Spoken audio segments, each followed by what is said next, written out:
मुझे क्या सिंपैथी करूं जब प्रोफेसर, जिस समाज का प्रोफेसर भी सुसाइड करे, छात्र भी सुसाइड करे, उसको एक लाइन ये बोलने नहीं आता है, हाउ डेयर यू। कभी देखा है कि संस्थानों को आप जाके कहाँ क्या घेर रहे हो? कभी देखा है यूनिवर्सिटी कॉलेज में आके वाइस चांसलर को घेरते हुए, इसके लिए संसद घेरते हुए? आपके आने वाली पीढ़ियों, नस्लों को तबाह किया जा रहा है। अब आपको पता ही है कि ऐसा होगा, तो अपने बच्चों को क्या ट्रेनिंग दे रहे हो? कायर बुज़दिल बनने की ट्रेनिंग दे रहे हो या बहादुर बनने की ट्रेनिंग, सवाल करने वाला समाज बना रहे हो?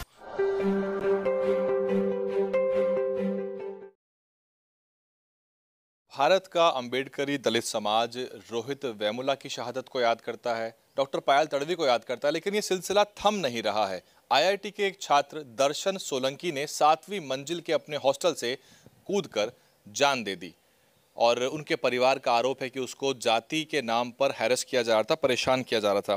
मेरे साथ प्रोफेसर डॉक्टर रतन लाल जी हैं और रोहित वेमुला की ही उन्होंने टी शर्ट पहनी हुई है। सर, कैसे देखते हैं इस पूरे मामले को? हमारा समाज जो है ना, वो रोने गाने वाला समाज और डरा हुआ समाज है। और ये कहते हुए मुझे तकलीफ भी हो रही है, लेकिन ये मुझे लगता है कहना ही पड़ेगा। आप जर्नलिस्ट हैं, तो जब आप कोर्स करते हैं 3 साल का या 2 साल का, तो आपको ये सिखलाया जाता है कि आप कैमरा कैसे हैंडल करेंगे, आप फील्ड में जाएंगे तो आपको रिपोर्टिंग कैसे करना है, इंटरव्यू कैसे करना है, सिखलाया जाता है ना।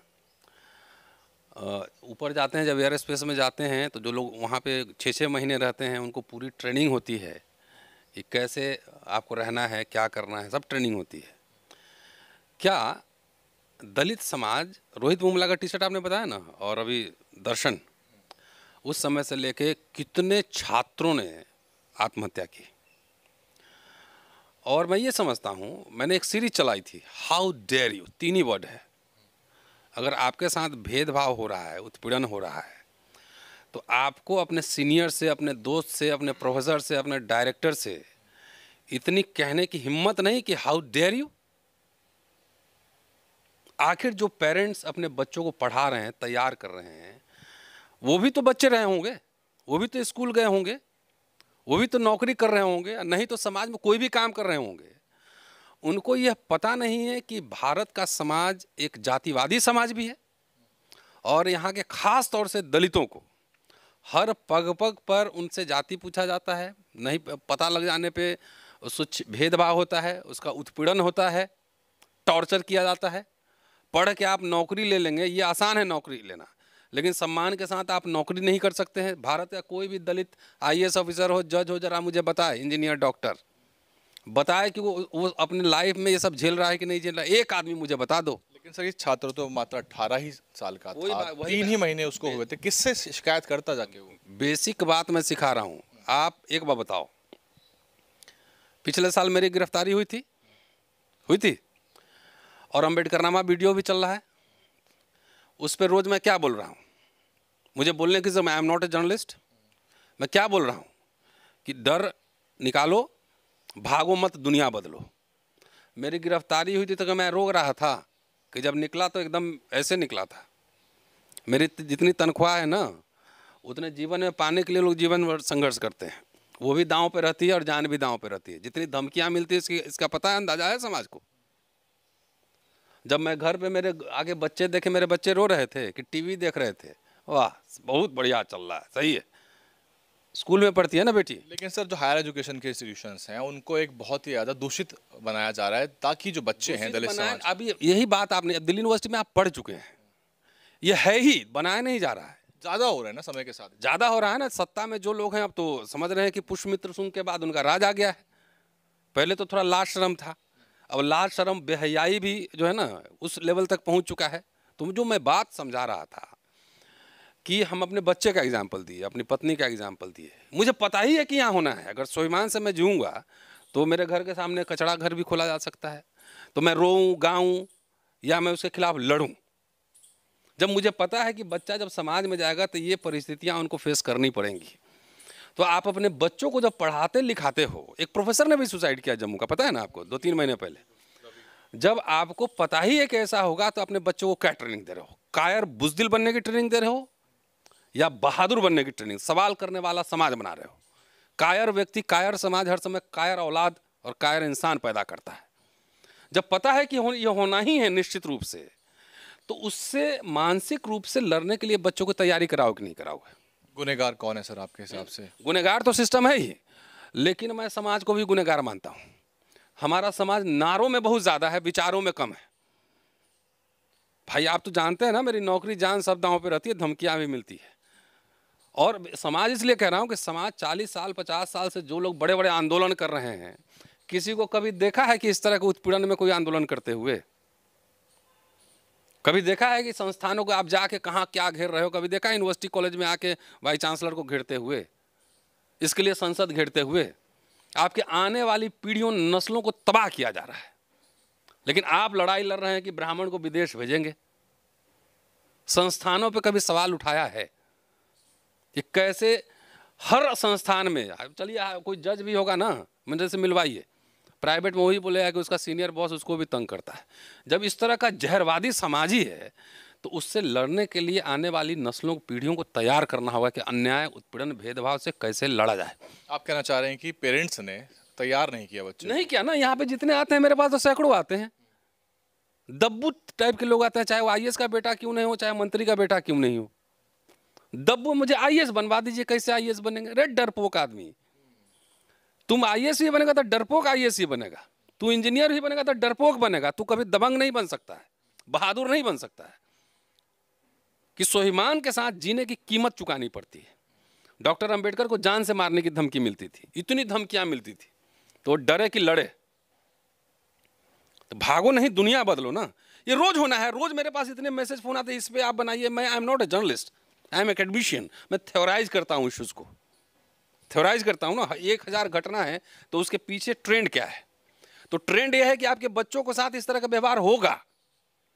सॉल्यूशन क्या है सर? सॉल्यूशन है आपको रेसिस्ट करना पड़ेगा, समाज को खड़ा होना होगा। मैं इंडिविजुअल हूं ना, मैं कोई संगठन नहीं चलाता, किसी से चंदा नहीं लेता। जो संगठनबाज, चंदाबाज, धंधाबाज जो बड़े बड़े नारे और भाषण दे रहे हैं, उनसे जाके पूछिए कि इन इश्यूज पे सेंसिटाइज करने के लिए कौन सा कार्यक्रम चला रहे हो। ये सवाल मैं उठा रहा हूं इस माध्यम से। गाली देने के लिए मुझे जो मर्जी है गाली दे लो, मुझे पता है मेरे मरने के बाद यही समाज याद करेगा कि मैं क्या कह रहा था। कि इन चंदाबाजों, धंधाबाजों से पूछो कि नारा देने के अलावा हुक्मरान बने, गुदगुदी वाला भाषण देने से हमारा समाज बहुत अच्छा लगता है। उसको शिक्षा पे बात करो, इस पे तो अच्छा नहीं लगता। सर भीड़ झूम रही है ऐसे भाषणों पे, तालियां बज रही झूम रही है ना, तो उसको अभी चूंकि इतने दिन से नशे में है समाज, तो हम लोग इंजेक्शन लगा रहे हैं धीरे धीरे कि जमीन पर आओ, जमीन पर आओ, बात करो, देखो तुम्हारे बच्चों के साथ क्या हो रहा है, तुम्हारे बच्चों का भविष्य खतरे में है। ये तो आ गया सामने, सब आ रहा है ना। मुझे क्या सिंपैथी करूं जब प्रोफेसर, जिस समाज का प्रोफेसर भी सुसाइड करे, छात्र भी सुसाइड करे, उसको एक लाइन ये बोलने नहीं आता है, हाउ डेयर यू। टॉर्चर का लेवल सर क्या रहा होगा? क्योंकि आप तो होता है भाई, मैं यहाँ आप देखते होंगे ना आप। भाई मैं खुद ही इसका मैं रोता हूँ कभी। आप मुझे बताओ, मैं अपना एग्जाम्पल दूं? और एग्जाम्पल इसलिए नहीं दे रहा हूँ कि इस दलित समाज से कोई सिंपैथी की जरूरत है। एग्जाम्पल इसलिए दे रहा हूँ कि आप सीखो, सोचो। मैं अपने कॉलेज में भ्रष्टाचार के खिलाफ, कुव्यवस्था के खिलाफ आवाज़ उठाया। 5 साल के लिए एडमिनिस्ट्रेटिव डिबार कर दिया गया। मैं अभी हाई कोर्ट में केस चल रहा है। प्रिंसिपलशिप के लिए मैं बनूं ना बनूं छोड़ दीजिए, सुप्रीम कोर्ट तक लड़ा, प्रिंसिपल को हाई कोर्ट में टर्मिनेट भी कराया। 2 बार मेरे ऊपर महिला उत्पीड़न केस लगाया गया, दोनों बार मैं हरा दिया यहीं पर, आज तक रिपोर्ट नहीं दिया। मेरा प्रमोशन 10 किताब 14 आर्टिकल लिखने के बाद 18 से ड्यू है। सबसे पहला एप्लीकेंट था इसी कॉलेज में। मेरा प्रोसेस नहीं हुआ, मेरे जूनियर सबको जो है प्रोफेसर बना दिया गया। मैं इंटाइटल्ड हूं सफाइटिकल लीव के लिए, 18 से अप्लाई कर रहा हूं, 5 साल हो गए। आप भी पीड़ित हैं आपके? नहीं, 1 मिनट, वो आ रहा हूं ना। पीड़ित हूं कि पीड़ित करने की कोशिश कर रहा है। मैं मानूंगा तब ना कि मैं क्या करने वाला हूं। छुट्टी नहीं मिल रही है, मुझे लंदन जाना है लेक्चर देने। 10 दिन हो गए मुझे एनओसी के लिए अप्लाई किए हुए। देखिए यहाँ कंस्ट्रक्शन चल रहा है, ठेका काम, ईंट भट्टा का काम 1 दिन में होता है, लेकिन 10 दिन हो गए नहीं मिला। तो क्या करूं मैं? जाके तलवे चाटूं किसी के अथॉरिटीज के, उसका पांव पकड़ूं, रोऊं गाऊं, या उसके खिलाफ लड़ रहे हैं? हाई कोर्ट में मेरे 3 केस चल रहे हैं अभी, और 2-4 केस और चलेंगे। इस स्थिति में तो मेरे जितना मैं झेल रहा हूं, वो रेसिस्ट कर रहा हूं ना उसको, चाहे वाइस चांसलर हो, चाहे मंत्री हो, चाहे कोई भी हो। ये लड़ाई मेरी किस लिए है? जमीन की लड़ाई है। जो आवाज़ उठा रहा हूँ, जो बोल रहा हूँ, समाज को जागृत कर रहा हूँ, उसका कीमत मुझे चुकाना पड़ रहा है ना यहाँ पे। सर लास्ट सवाल है कंक्लूडिंग, दर्शन जैसे और भी छात्र होंगे देश भर के टॉप यूनिवर्सिटीज़ में पीएचडी से लेके आईआईटी लेवल पे, वो अगर ऐसी स्थिति में हो जहां उनको जघन्य जातिवाद रोज झेलना पड़ रहा है, क्या उनके पास वे आउट होना चाहिए, क्या कर सकते हैं वो? सीना चौड़ा करके खड़ा हो, पहले आवेदन लिखना नहीं आता है डायरेक्टर को, एचआरडी मिनिस्टर को, एससी कमीशन को, चीफ जस्टिस ऑफ इंडिया को, डीन को नहीं लिखना आता है? सुसाइड करने का क्या सोल्यूशन है? अगर ऐसे इंजीनियर और डॉक्टर भी बनेंगे तो कल होके कोई पुल बनाने जा रहे हैं, पुल अगर टूट गया तो उस समय आप क्या करेंगे? सवाल अब समझिए गंभीरता को, इसको आप क्या करेंगे? आपको ये मेमोरेंडम लिखना नहीं सिखलाया है? सोशल मीडिया का जमाना है, आप नहीं सुनते हम लोग कैसे लड़ रहे हैं? मैं तो अभी भी कर रहा हूं, फिर लड़ूंगा। तुम्हारी हिम्मत है तो रोक के दिखाओ मुझे। ये क्या मैसेज मैं दे रहा हूं? मैं कानूनी तरीके से लड़ रहा हूं ना। ये क्यों मैं ये सब बात कह रहा हूं कि तुम्हारे अंदर कम से कम हिम्मत जगे, कभी इंसान को, स्वाभिमान को जगाओ। रोज आ रहा है कि यहां सुसाइड कर ली, ये कोई सोल्यूशन है? इस पे क्या करना चाहिए? मुझे रोना चाहिए या मुझे रेसिस्ट करना चाहिए? ये रोने दुखड़ा गाने वाला समाज, इतने एट्रोसिटीज होते हैं। मैं तो कह रहा हूं इंडिविजुअल, मैं तो चुनौती दे रहा हूं। ये बड़े बड़े इतने लाखों लोगों के संगठन जिनके पास है, जाके कलेक्टर का ऑफिस घेरो ना पहले एक बार। ये संविधान इजाजत देता है कि नहीं देता है? जाके संसद घेरो ना, प्रोटेस्ट करो ना।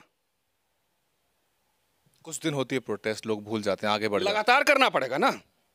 जाके मंत्री को घेरो, अपने सांसदों को घेरो। और सबसे बड़ी बात, अगर कहते हैं कि घर अपनी पहली पाठशाला है, तो अपने बच्चों को बहादुर बनाओ, कायर मत बनाओ। जाके मेरे बच्चों से पूछो क्या ट्रेनिंग दिया गया है कि ये रियलिटी है, और जब आप जाएंगे समाज में तो आपको ये फेस करना पड़ेगा। तो how you have to respond to it. मेरे फादर, सुन लीजिए, मेरे फादर कलेक्टर नहीं थे, simple clerk, lower division clerk. मेरे घर में 5 भाई, 2 बहन, सबको पढ़ाया हायर एजुकेशन। 4 भाई बहन दिल्ली यूनिवर्सिटी में पढ़े। जिंदगी भर वो जो है मुकदमा लड़ते रहे, 20 मुकदमे लड़े होंगे। उन्होंने मुझे कभी नहीं कहा कि नहीं लड़ रहा है। करियर फेरियर ऐसा करियर लेके क्या करेंगे जहाँ कि तुम इंसानी की तरह नहीं रह सकते हो।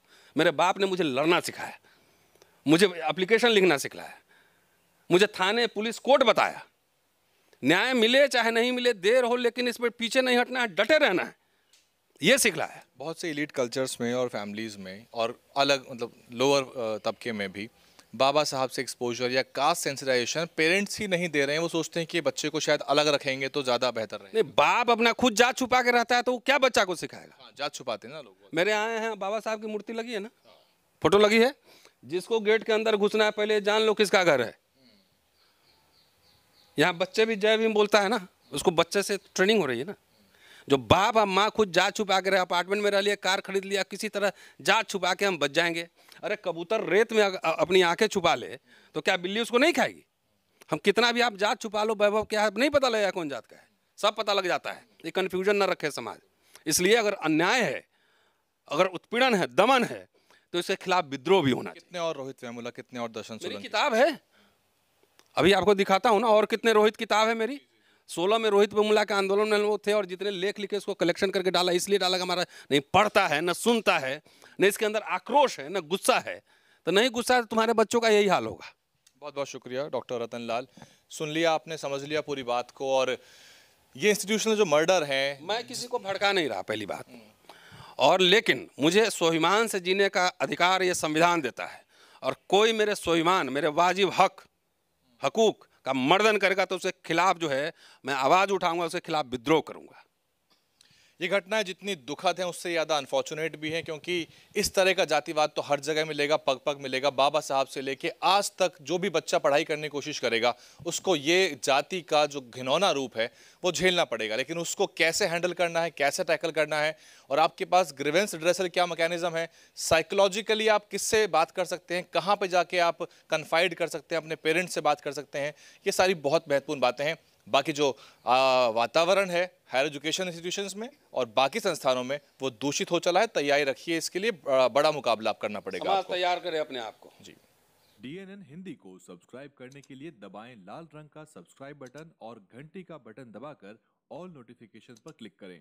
चैनल को जिंदा रखने के लिए नीले रंग का ज्वाइन बटन दबाकर चैनल को आर्थिक सहयोग करें।